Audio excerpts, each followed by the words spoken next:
Yes, yes. All right, guys, we are live now. And one of the things that I always talk about when talking with whistleblowers is what kind of a whistleblower are you? And I've talked to people who are active duty in the military who have blown the whistle. I've talked to civilians who have blown the whistle. But this is the first time I'm having somebody on whose client was the US Army. And that definitely puts it in a different perspective of what do you do when you're a contractor and you see something and you want to speak up and speak out. So today I have Paul Pearson on the podcast. Paul, how are you doing today? I'm doing great. Yourself? I'm doing really well. Thank you so much for agreeing to come on. Welcome to the Stories of Service podcast, Ordinary People Who Do Extraordinary Work. This is episode 203. And to get us started, as we always do, introduction from my father, Charlie Pickard. From the moment we're born and lock eyes with our parents, we are inspiring others. By showing up as a vessel of service, we not only help others, we help ourselves. Welcome to S.O.S, Stories of Service, hosted by Teresa Carpenter, here from ordinary people from all walks of life who have transformed their communities by performing extraordinary work. And Paul Pearson is a seasoned IT professional and mission driven leader whose journey took a life altering turn after he unintentionally blew the whistle while contracting for the Department of Defense. And what followed was a deep dive into ethical leadership, digital justice, and community empowerment. He brings over 15 years of IT experience, including a decade of service with the U.S. Air Force, with expertise in digital forensics and cyberspace operations. He now runs Running Name LLC, a veteran owned business offering cybersecurity, managed IT, and digital strategy to nonprofits and small businesses. But Paul's work doesn't stop there. He also serves as the president of Eduruna, vice president of Whistleblowers of America, and the director of information at Blacks in Cyber. And his 2019 whistleblower experience involving corporate espionage retaliation now fuels his advocacy for safer, more inclusive, and tech-enabled workspaces. Welcome again, Paul. Hey, thanks for having me. So first off, where were you born and raised, and what made you decide to join the Air Force? So I was born and raised in San Diego, California. I lived there majority of my not majority of my life, but the first 16 years of my life. And true story, I never owned a jacket till I left. Um, I came to Virginia when I was in 2021, Mm-hmm. um, and um, I joined the Air Force in 2008 after the economy collapsed. So that's kind of like why I Mm-hmm. had to join. If I was going to choose a branch, it was going to be the Air Force. I didn't want to see any action, you know? Mm-hmm. Yeah. That's why a lot of people choose the military. And it's interesting because I just had somebody on a couple of weeks ago who said that they joined the Air Force because they didn't want to see combat, but then they became a military working dog handler in a combat zone working with Navy SEALs. So sometimes you just never know where life is really going to take you. Actually, it was somebody in the Army who convinced me to join the Air Force. I used to play a lot of World of Warcraft, and Mm-hmm. the guy I used to play with, he was a veteran who was like injured, and he told me that he did a lot of R&R in Air Force bases, and he's like, you need to go. And I was like, say less. Yeah, yeah. So, what job did you have in the Air Force? So, I was active, reserve, and guard. My first 4 years was active. I was a metrologist. Okay. Um, a lot of people don't know what metrology is. Yeah. It's not meteorology. Okay, that's what I thought it was. Okay. Yeah. Metrology is like the study of weights and measurements. So we would calibrate stuff like physical stuff like torque wrenches, scales, pressure gauges. On the digital side, IFF systems, signal generators, TACAN, um, Hmm. Okay. night vision, anything that can be measured on base, we would calibrate it. It would come to our laboratory. Oh, that's interesting. That's not a job that anybody really knows anything about in the military. Yes, it is. It does have a there is a profession outside the military, you know, but Mm-hmm. it definitely works a lot different. But there's accuracy and being very precise is very important with weapon systems, you know. Yeah. No, and it's an important job and one of those detail oriented jobs that you have to get right, I would imagine. So, yeah, Yeah. Zachary Ellison said, I didn't know that. Yeah, a lot of people, I've never heard of this job. So, I'm not, 2P051, I believe. wow. Yeah, I'm Yeah. not the only one. So, then it sounds like you did a couple other professions while you were in the Air Force. Yeah, so I left active duty, and I ended up automating a lot of their systems while I was active. And they were like, "Oh, wow, you have computer." They didn't know I had like computer skills. I can do all this, that, and the other. And so they referred me over to Cyber Command. And then so I spent the next 3 years at Langley, kind of learning more about the global cyber mission. Mm-hmm. Um, and yeah, that was very, very interesting. They actually didn't really have a mission, so it was Mm-hmm. kind of like a lot of nothing. So I switched over to the Air National Guard, the 275th Cyber Operations Squadron in Nice. Maryland, and I finished up the rest of my time in the military there. How did you get so good with IT and working in computers? Was this something like a childhood love that you had? So I grew up really poor, and I wanted music, movies, video games, so I used computers and the internet to get whatever I wanted, you know? I Yeah. movie, yeah, anything I wanted. I remember one of my accomplishments. I remember I got the first Spider-Man movie. I'm a huge Spider-Man fanatic, and I Mm-hmm. downloaded the first Spider-Man movie like 2 weeks before it actually came out. But I still saw it like 3 times in the theaters, you know? Yeah, yeah. So you were just one of those people that knew how to look around on the internet and on the web to find the information that you needed before we all could just ask ChatGPT and get the answer. Yeah. And the internet was a lot less secure back then, so it was a lot easier to hack into stuff. I mean, honestly, it still is, but it was way easier back then. Hmm. So it sounds like what they did in the Air Force is they found something that you already do well and you had a passion for, and they said, "Oh, wait a minute, this guy, we need to put him here instead." That's what it sounds like happened to you. Yeah, that sounds about right. I really didn't know I was good at it, honestly, not until like my mid 30s, you Really, know? Yeah. it was just something you like to kind of tinker with and play around with, and then you didn't know that this would end up being a career because that's what happened. So you Yeah. served in the Air Force for 10 years, correct? hmm And then what happened after that? So, um, I ended up blowing the whistle while I was still in the guard. I think I was like in my last year or last year and a half in the guard. I was still planning to leave the Air National Guard because they wanted to put me on orders, and I was a government contractor at that point, and I was, in the guard, I was still a senior airman. Mm-hmm. Even though I was doing, a lot of crazy stuff in the Air Force, I was still, like, in the guard, it's damn near impossible to get promoted unless somebody dies or moves. So, um, yeah, I was still in the guard, but I was still planning to leave. And then I ended up blowing the whistle back in 2019. I was an information system security officer, or a ISO, on an Army contract. And so essentially, like, I was an IT auditor. I was trying to make sure that these systems were secure so that way they can go online and everything. And as the auditor, there was like a lot of weird stuff already going on there.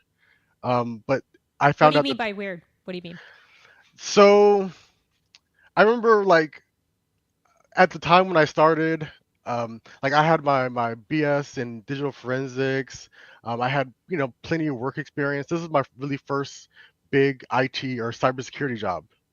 And then, like, one of my other colleagues, who was also an information system officer, he was a preacher. He didn't have any actual background in it, you know. Mm-hmm. And so I was like, so there was quite a few people who actually didn't have a background in any of this kind of stuff. So Right. that was kind of odd. Um, there was just like a lot of like strange red flags.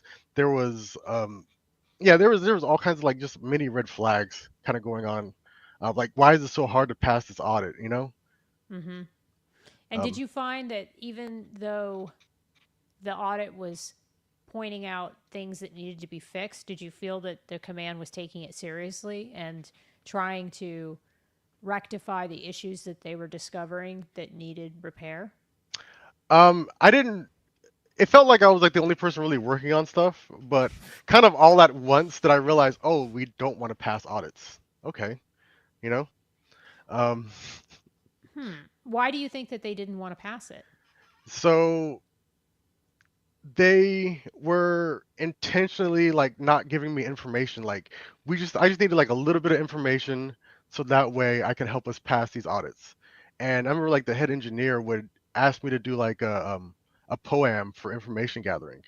And it was like for the most basic of information, I was like, this doesn't make any sense. Like I've been getting a lot of resistance, Mm-hmm. up until this point, but then like at that point, a poem, you want me to do a whole report on why you won't tell me something, you know? Hmm. And then so I definitely thought it was strange. My supervisor, he was kind of like unfazed by it. He was like, yeah, they want me to fail the ISSM. He pretty much, and to me in my head, like that's just something that people say sometimes, but it felt like they literally wanted him to fail this audit, you know? What would it have? How would it have benefited them for you guys to fail?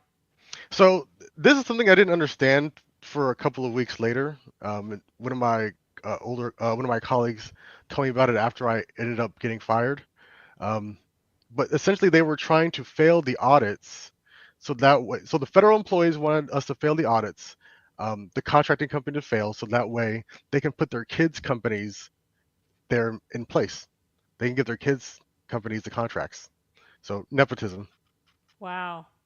And that's a way to do it without being held accountable because now they can point to something and say, oh, well, you guys didn't pass this audit. You didn't do well here. So this is not a company that we can trust. Meanwhile, you're trying to pass the audit Hmm. and and doing all this work to do it and realizing that you're up against a system that's being where you're being set up to fail is what you're telling me. Yeah, yeah, and that picture was very clear to me when I started talking to one of my colleagues. He was really was like a work. I considered him a work friend, Mm-hmm. but I started asking him some questions, and then he like really locked up, and he said he didn't want to incriminate himself, and then he proceeded to offer me money. And What? yes, it was definitely one of the scariest moments, being in a TS facility, and then that coming out of one of your colleagues' mouths. Um, Like his own personal funds for you to not uh, basically say anything? I think he was implying that they were going to up my salary. So if you just stayed quiet and failed the audit, but then you would still be fired from the company, but you would have played along, you would have allowed them to fail, and then what? The the, the family company would have just brought you in at a higher salary? Was that sort of the essential the drug deal that they were I trying? I guess I didn't. I mean, I didn't try to find out. Mm-hmm. Honestly, I Mm-hmm. did not at the time. I was like, oh, they must be stealing secrets or something, or like sending information. I didn't know what they're doing. But I was like, all right, I definitely thought about it. I thought about taking the money, Mm-hmm. but like I was thinking to myself, like, if we don't speak up now, then when would you in this situation where they directly say they don't want to incriminate themselves? Um, but it definitely really bothered me because that same coworker, he knew everybody at work. He was buddy with everybody and all the federal employees, you know. Mm-hmm. Um, so I knew that at that moment I was the person out of the loop, you know. Right. So it sounds like everybody else, at least on the federal employee side, knew that they were all trying to get you guys to fail the audit. Did anybody else that was working for the contractor know? Or how were Yeah, they tolerate? They were just accepting of it?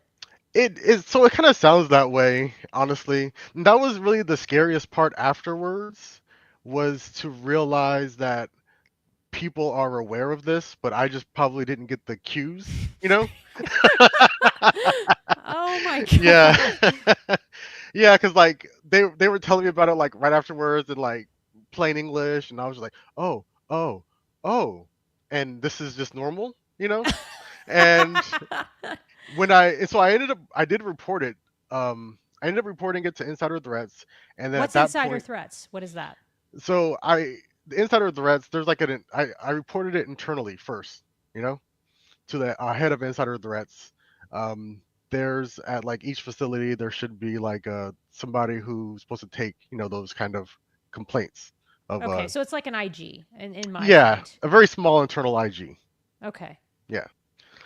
And then at that point, soon after I reported it, that's when I was um, the my colleague actually came in and he created a ruckus between me, the insider threats person, and I went back to my desk. What do you You mean know, by we creating a ruckus? Tell me what he that. was just trying to like say that something else was going on. He was like yelling me and saying this is your your final warning, kind of thing.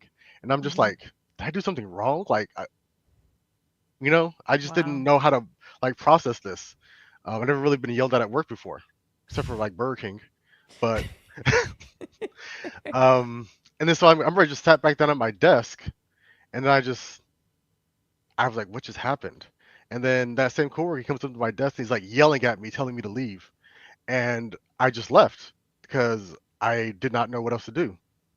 Right. Um, and then that's after that. That's when I was talking to a couple of my coworkers afterwards, and they were telling me what was going on there, and I'm like, okay, all right, huh, Right, because at that point you didn't really understand yeah, why people were intentionally setting you up for failure. You just knew that like you were failing the audit and not getting any support yeah, to try to fix it. But then once you were told to leave, now was that the day you were fired. officially fired? Yeah. So I remember my PM called me on the contracting side. She called me. Mm-hmm. She knew that I was a good worker, so she already saw past all this stuff. Mm-hmm. She told me that there was a security incident and they won't let me back into work until there's been an investigation. But she also told me that they've done this before with with other people, and they're gonna wait you out and make you quit. Wow. Yeah. So what happens next? So I ended up going to I ended up going to see the IG. No, I went to CID. That's right. I talked to I went to my guard base. I talked to an intelligence friend of mine, told him about what happened, and he told me to see he gave me the number for the um, CID. Which CID is is a Criminal Investigative Service. They're like the NCIS for the Army. Okay. criminal investigation division. CID. CID. Okay. Yeah, yeah, Sorry. yeah. Yeah. And then so I was like terrified. I didn't know what they were gonna, what was gonna happen. In my mind, the only real life scenario of this was like, Snowden or that movie Breach. Like I don't know anything about whistleblowing. Um, and I do like a 2 hour. Um, I go over everything that happened with CID for about 2 hours, and like halfway into it, I'm starting to realize, okay, this is common. Like they're starting to finish my sentences for me. Like, okay, so this happens all the time. All Right. right. They're not Um, phased by it. yeah, exactly. They weren't phased by it. They're just like, oh, another one. All right, whatever. Same place. Yeah, okay. Um, and then afterwards, I also get that's when I get referred to Jackie. Mm-hmm. Jackie from Whistleblowers of America. My real estate agent was actually moving Jackie, and you know, that's how I met Jackie. She gave me her number. Um, and Jackie's not like if anybody knows Jackie, she's, you know, not super tech savvy, but she understood everything that was happening to me because, like, I guess the process is pretty much the same when it comes to retaliation, you know? Yes. Yeah. And for people that don't know, Jackie is the founder of Whistleblowers of America, which is a nonprofit advocacy group who supports people who speak up and speak out. And she covers people who come from all career professions. So it isn't just military. That's what makes Whistleblowers America so unique. And they have a global footprint as well. Jackie goes to a lot of conferences and does a lot of outreach overseas as well. She is an expert witness in a lot of court cases and other things. You guys do an annual, I mean, I'm a part of it, I'm an associate member myself, and there's an annual conference that Whistleblowers of America does. So similar to Walk the Talk, where Walk the Talk Foundation is mostly focused on the administrative military side of whistleblowing, Whistleblowers of America has a much more broad objective, and peer to peer support is also a very important part of Whistleblowers of America. So, for those who aren't familiar with the organization, wanted to give that little backstory. So, so you start working with Jackie, and is this where you also start volunteering and working with them, or are you at this point just consulting with them? At that point, just consulting with them. Thanks for the plug, by the way.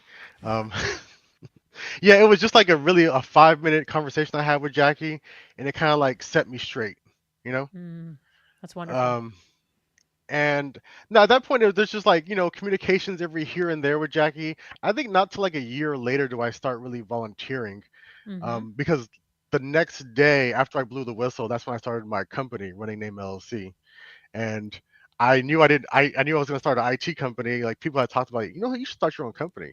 But in that moment, after that happened, I was like, I'm doing this myself. I don't want to work for the government anymore.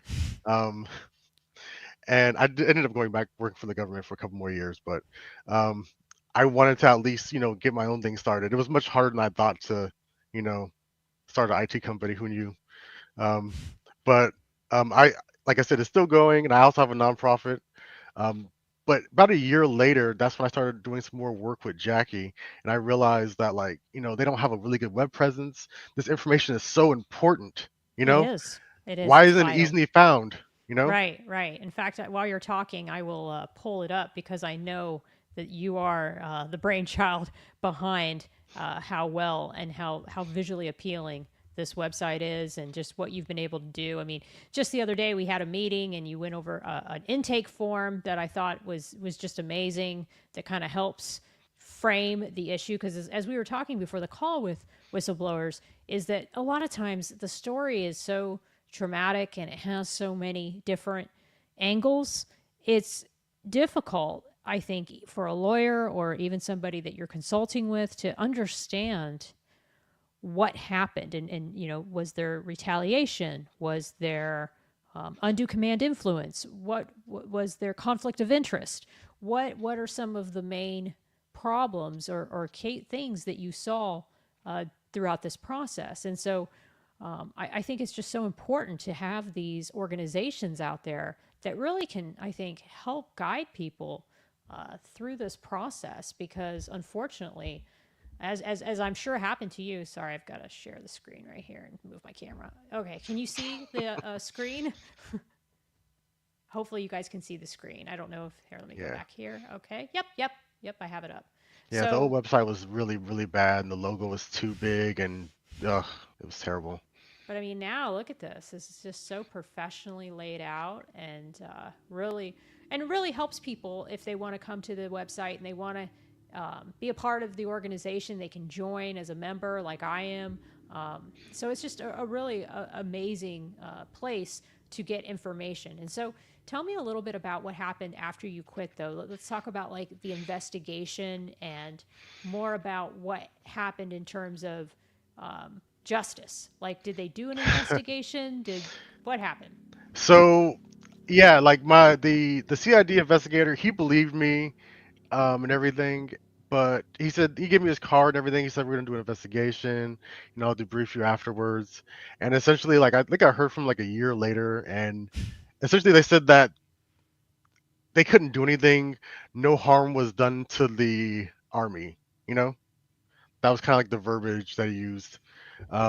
And essentially he said that like my story wasn't sexy enough to actually garner any actual change.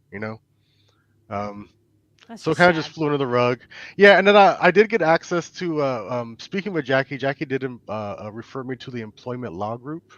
Mm-hmm. And I told them my story and everything, and they were pretty much like, you're a contractor. Unfortunately, you don't have any rights. Mm-hmm. Um, so there was no path there. And also, generally, I'm like living paycheck to paycheck. And while I was going through all this, I was also going through a divorce as well. So it was just like icing on the cake. Yeah. Um, And When it, then, I'm sorry, go ahead. I was just gonna say, when it rains, it pours. Yeah, exactly.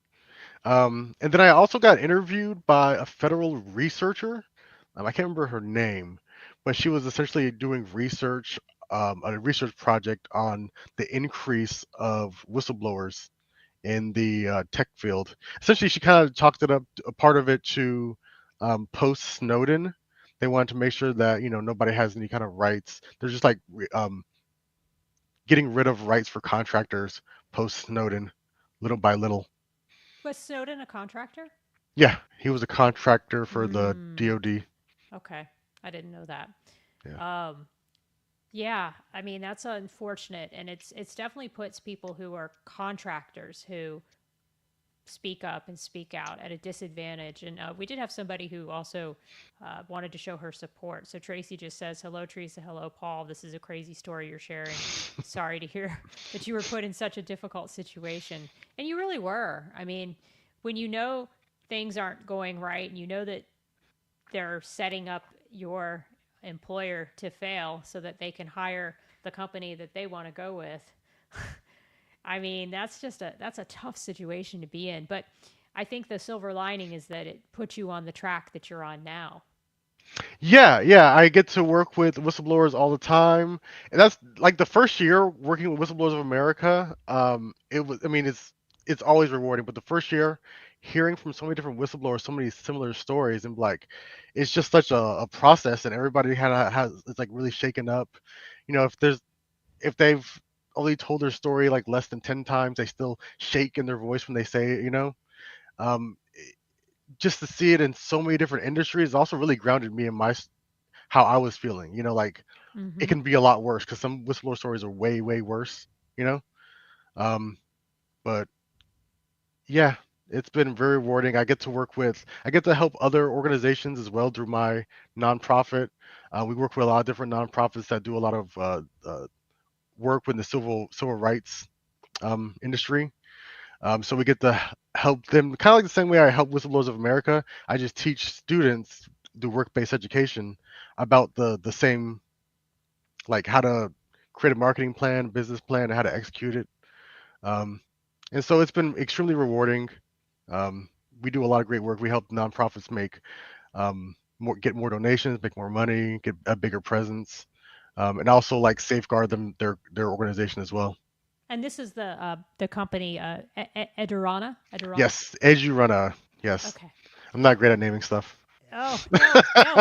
Where does that name come from? I'll actually look it up and show the website to the audience. But where does the name of it come from? So, kind of going back to like it's Running Name LLC's Training and Education Center.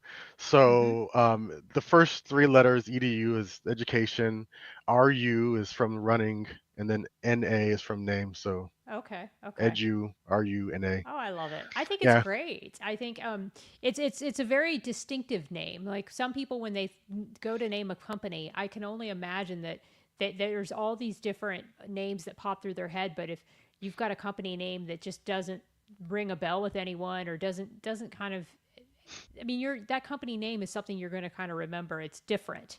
It just yeah, kind of stands out. So I think that is, in my opinion, anyway. I think that kind of is what makes it unique and makes it something that's just a little bit different. If I can be honest with you. So tell me a little bit about how you managed to balance all this. You've got the Running Name LLC. You've got this other company.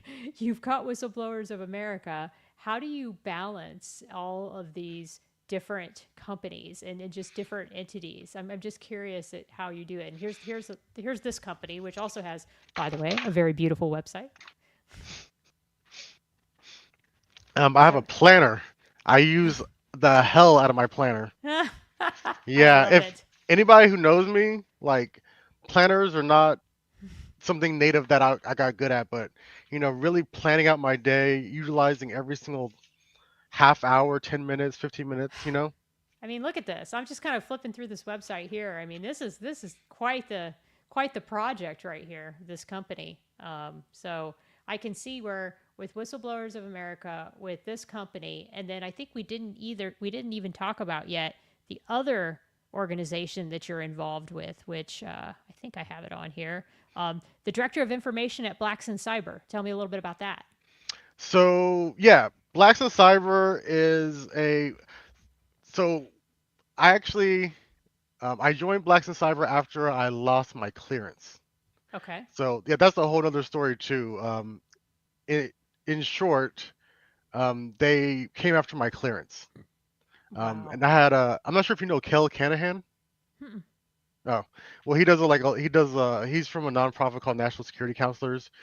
We actually ended up that was one of the nonprofits we ended up working with through my nonprofit. But he was my I had to go to national security court to defend my clearance.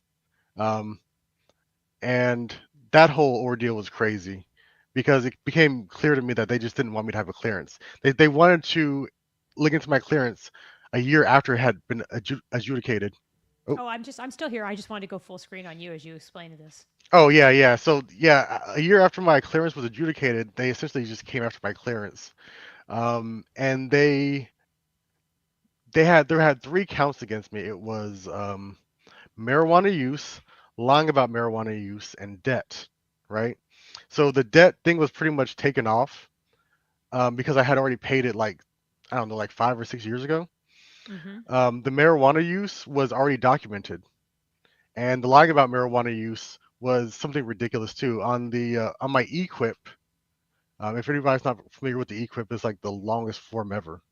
Right, Um, where you yeah, tell them everything and then they do the yes, clearance on you. Mm-hmm. exactly. And The so on my investigation.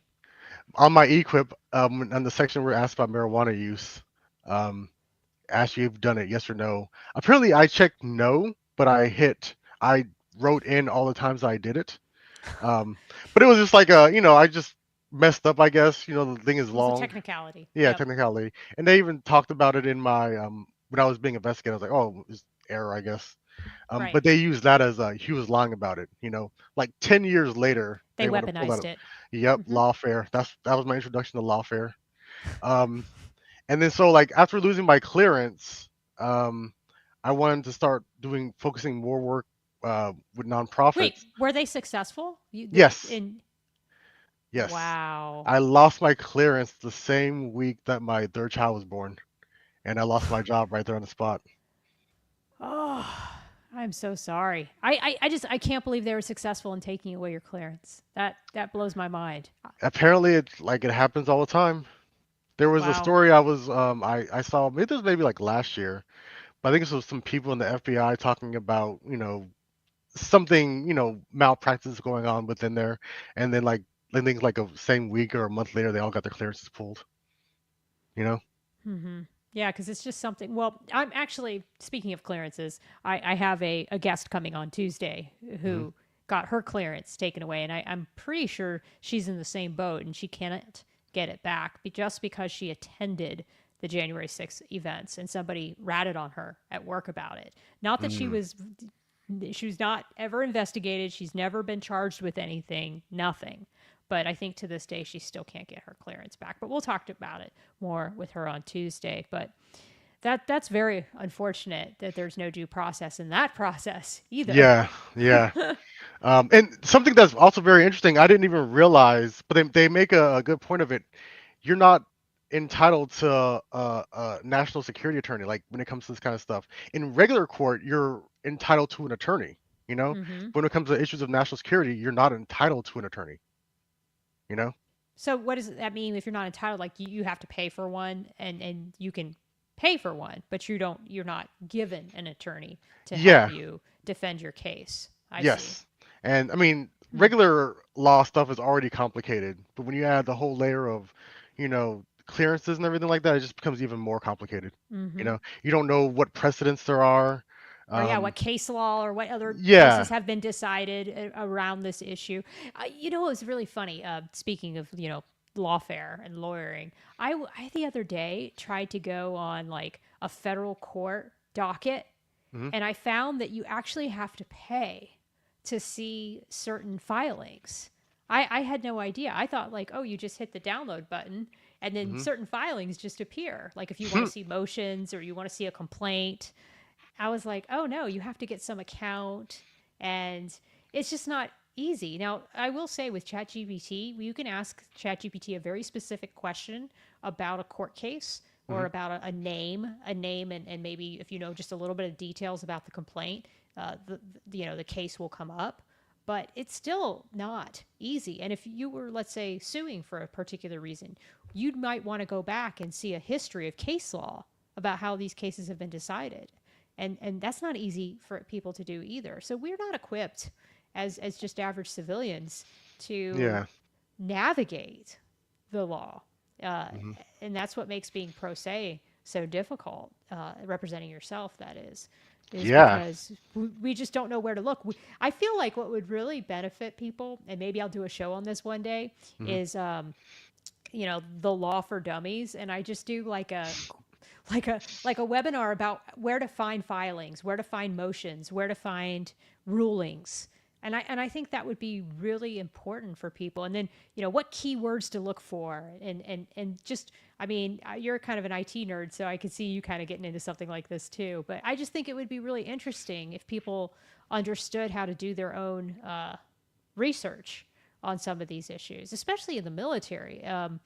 It's very difficult to know, like, court martial cases. I know that, like, if you have a court martial case that's been dropped, or has not been the person has not been found guilty, you can't see the transcript, Hmm.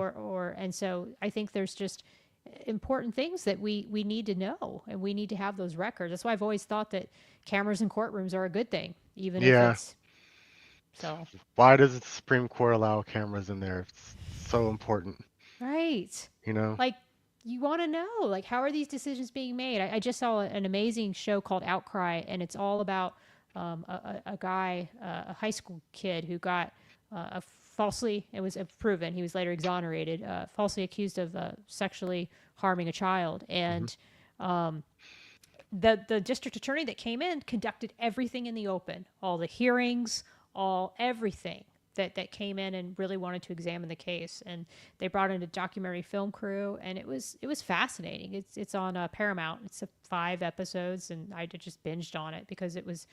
I mean, I'd never seen a case like that play out, and us seeing as the audience such transparency and how they got at the truth, and they did. I mean, it took 6 years, but they This is a show or a series? it was a series. If you've got the Paramount streaming service, which you can get the free trial, I'm sure it has a free trial, but Hmm. watch it. It's called Outcry, and it's.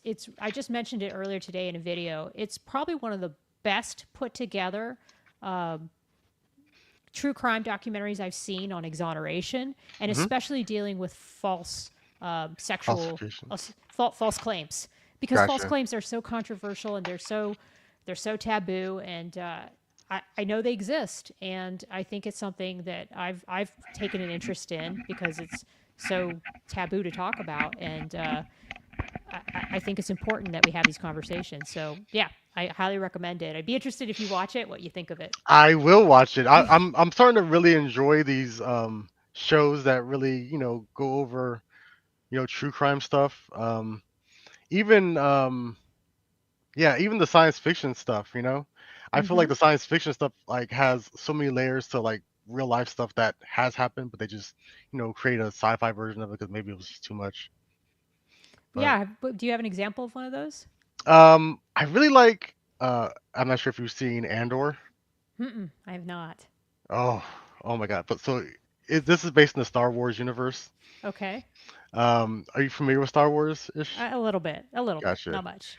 So it's Andor takes place several years before the explosion of the first Death Star. So it's kind of like a prequel, but it Mm-hmm. only follows the rebels versus um the Empire. Mm-hmm. You know, and there's no lightsabers, there's no Jedi's, there's no nothing. It's just um, how the empire tries to crush, how they create propaganda, um, how they warp people, how they toxic work environments, um, Hmm. all that stuff. It's really really interesting. Wow. Well, one of the things that I think why people become whistleblowers, and it doesn't happen with everybody's past, but I do believe like some of the people that have had some of the most traumatic pasts are the ones who are the bravest, who speak up and speak out. And I think that it's because we see in our workplace environments the same familiar patterns playing out that some of us had as children growing up. And then we Hmm. see it and we're like, no, I know what this looks like, and I'm not going to stand for it. I mean, that was kind of my reaction in some of my working environments. Do you think that you were more apt to speak up and speak out based on anything that happened in your past? Or do you think you were just raised with certain principles and certain values? Or what do you think made it so that you felt compelled to do this? Um,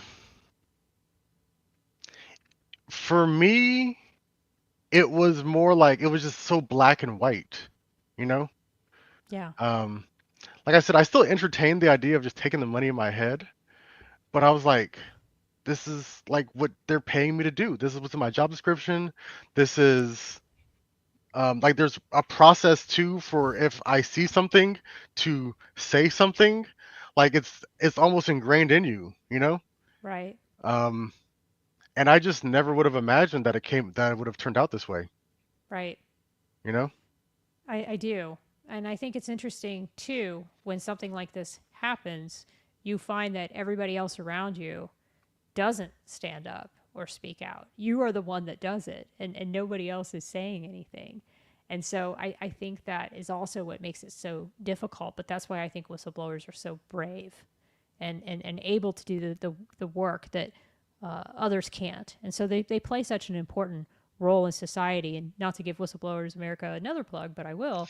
I know for years Jackie has been trying to get the administration to recognize whistleblowers.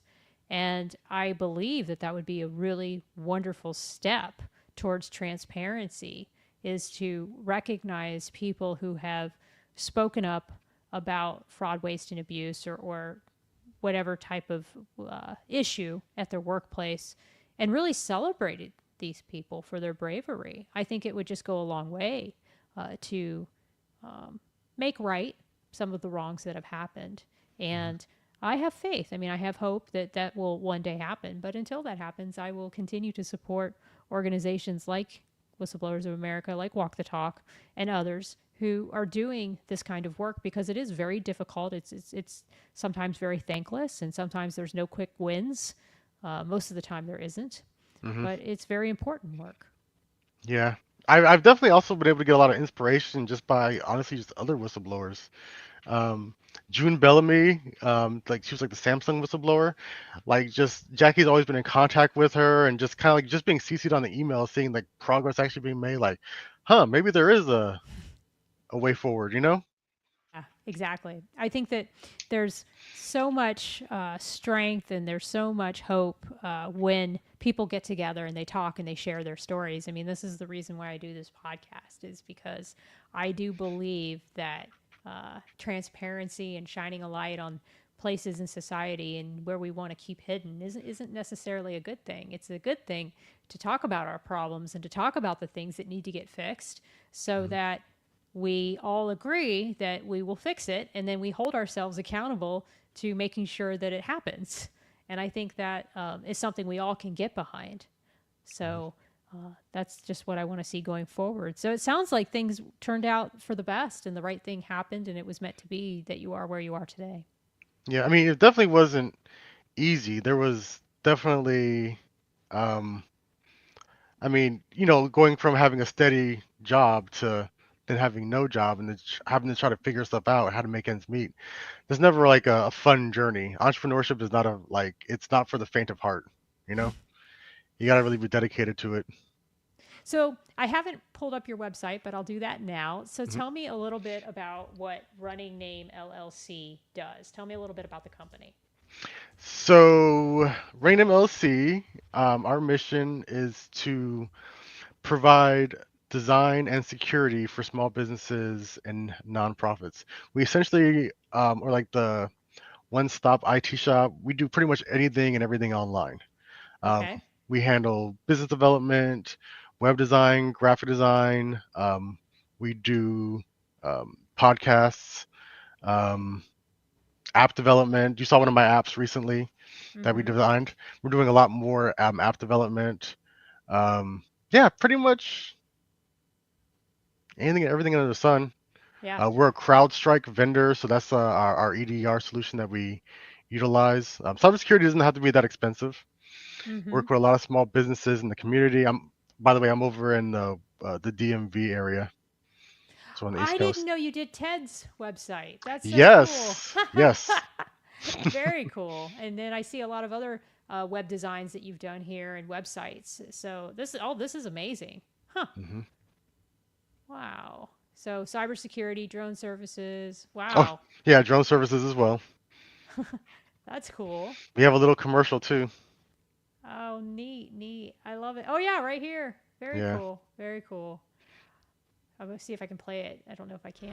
Everybody want those. You guys hear it? Everybody need those. Close mouth getting those. Yeah, I don't know if you can hear it when I was playing it. I Could could you hear hear it. it? Yeah. Okay, let me play it. Everybody want those. Everybody need those. Close mouth getting those. Don't call this come back. Just back. Too many niggas on the phone. There's so much you can do with drones these days. It's just amazing. It really is. Yeah. I got the so I used to my one of my kids, Kendall, he used to play like 6U, Mm-hmm. and um I had just got my drone and I was just like flying it around doing stuff. And then the coaches, like I would show the coaches like the footage, Mm-hmm. and then over time they just all started coming to my house right afterwards to check out the everything. They go back replay, see who's doing their jobs and stuff like that. And I was like, Oh okay, yeah. I huh, didn't think of that. yeah, It's a good teaching tool. yeah, because you can only see like so much when the plays are going on. Mm. I got to see my son running the other way against the people. I was like, oh my God. Yeah. No, I love it. I love it. Well, Paul, is there anything that I haven't asked you about, or anything else that you wanted to say or cover down on while we have this time? Um, can't think of anything. Uh, no, there's nothing I can think of at the moment. Okay. Just make sure you come to the conference this year. It's going to be in DC at the Legion headquarters, September 18th and 19th. You can go to workplacepromiseinstitute.org. Um, And and I guess, can I plug my company yes, if I plug didn't whatever you want. already? This is your time. Yeah. Oh, if you're interested in, getting a website or securing your presence or rebranding, go ahead, shoot me a line. Contact@runningname.com. Hmm. Um, and Yeah, if you're a absolutely. nonprofit that needs help with technology, we can also help you out. Yep, Running Name LLC, tailored web design, and peace of mind. So, thank you so much, Paul. I mean, you have a very unique background. I think I've only talked to a couple IT professionals on the podcast, so you're probably like in a very small group of people. But I love Yeah. talking to people from all walks of life. I love it when I get the Intel guys on, or I get people in the aviation maintainer world. Of course, that was my background when I was enlisted. So it's just interesting. People have such a diverse background who serve, and I always love learning about what people do and why they do it, and what propels them to be who they are. So thank you so much for joining the Service Stories of Service podcast. I really appreciate having you on, and I'll meet you backstage while I go full screen. Okay. Awesome. Thank you. Yep. All right, guys, that is a wrap. Thank you so much for joining us. Next week, I have maybe 3, but definitely 2 podcasts. I overloaded again. I cannot do more than 2. I don't know why I think I can take on 3 with a SkillBridge internship and then, working my VA claim and also my ankle issues. I think that 2 is the sweet spot. 1 is perfect. 2 is a little much, but I can do it. But 3, no. So I will be back Tuesday and Thursday. And thank you so much. As always, when I close these calls, I always say take care of yourselves, take care of each other, have a wonderful rest of your evening. Bye bye.